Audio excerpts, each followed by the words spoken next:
सफला एकादशी पौष मास के कृष्ण पक्ष की एकादशी है। यह साल की आखिरी एकादशी है। इस एकादशी का व्रत करने से आपके लिए साल 2025 की शुरुआत बहुत ही शानदार होगी और आपको हर शुभ कार्य में सफलता प्राप्त होगी।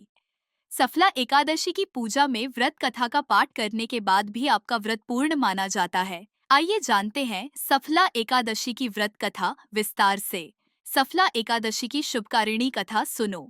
चंपावती नाम से विख्यात एक पुरी है जो कभी राजा माहिष्मत की राजधानी थी। राजर्षि माहिष्मत के 5 पुत्र थे। उनमें जो ज्येष्ठ था वह सदा पाप कर्म में ही लगा रहता था।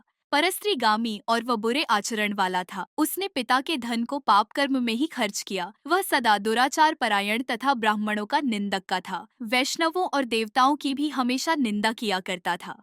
अपने पुत्र को ऐसा देखकर माहिष्मत ने राजकुमारों में उसका नाम लुम्भक रख दिया। फिर पिता और भाइयों ने मिलकर उसे राज्य से बाहर निकाल दिया।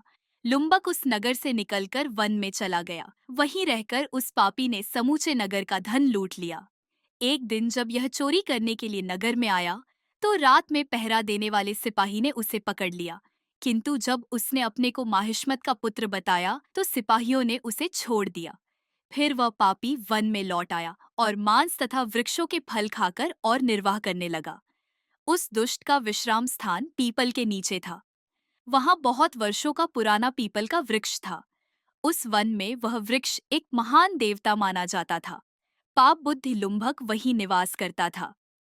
बहुत दिनों के पश्चात एक दिन किसी संचित पुण्य के प्रभाव से उसके द्वारा एकादशी के व्रत का पालन हो गया।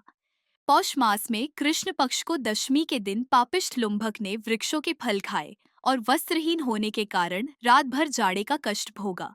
उस समय न तो उसे नींद आई और न आराम ही मिला। वह निष्माण सा हो रहा था।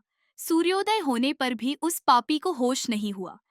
सफला एकादशी के दिन भी लुम्भक बेहोश पड़ा रहा। दोपहर होने पर उसे चेतना प्राप्त हुई। फिर इधर उधर दृष्टि डालकर वह आसन से उठा और लैंगड़े की भांति पैरों से बार बार लड़खड़ाता हुआ वन के भीतर गया। वह भूख से दुर्बल और पीड़ित हो रहा था। राजन, उस समय लुम्भक बहुत से फल लेकर ज्यों ही विश्राम स्थान पर लौटा त्यों ही सूर्यदेव अस्त हो गए। तब उसने वृक्ष की जड़ में बहुत से फल चुने और निवेदन करते हुए कहा, इन फलों से लक्ष्मीपति भगवान विष्णु संतुष्ट हो। यो कहकर लुम्भक ने रात भर नींद ही नहीं ली। इस प्रकार अनायास ही उसने इस व्रत का पालन कर लिया। उस समय सहसा आकाशवाणी हुई, राजकुमार, तुम सफला एकादशी के प्रसाद से राज्य और पुत्र प्राप्त करोगे। बहुत अच्छा, कहकर उसने वह वरदान की स्वीकार किया। इसके बाद उसका रूप दिव्य हो गया। तब से उसकी उत्तम बुद्धि भगवान विष्णु के भजन में लग गई।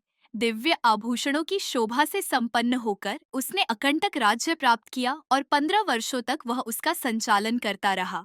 उस समय भगवान श्री कृष्ण की कृपा से उसके मनोजा नामक पुत्र उत्पन्न हुआ।